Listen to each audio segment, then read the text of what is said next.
Kibor Pulit ke Anti-Narcotics Task Force ANTF ke Jylla Meghalaya haka arpau teri rempang arajar arpun riu kila yok kurup ya kesong basubadan drugs Najan ke Shillong bypass bat kemru ya wibriu.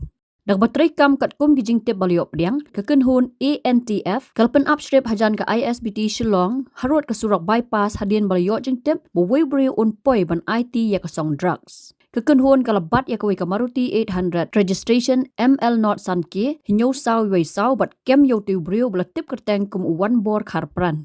Hadian balatalasi kat kum ki kendon an ki Pulit kila lap artli ki sendok plastik ki badan yo Drok Heroin ubak ya arpo point wei saw gram. Yo new brio rengkat bat ki mar khayi lem ka kali baliok kurum la IT no sya ki Pulit ke Mawīong police station ban le ya ka badan kam bat penya jing toket kat kum ka an. Katulong kubor na ki Pulit kali thu bagajing toket kadang ya cekmat ban bishar benya yau new brio udon ktin haka kampanya drugs na kawai ke Jylla sya kawai pat.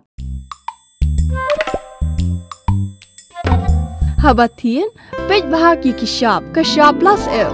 Ka plus F? Haka bam bangi bam duna ki eki batai kamet. Namar kata habathiru atau kau kamlu ka umpnyang kadut pej ya ka Shah plus F haka jingsom.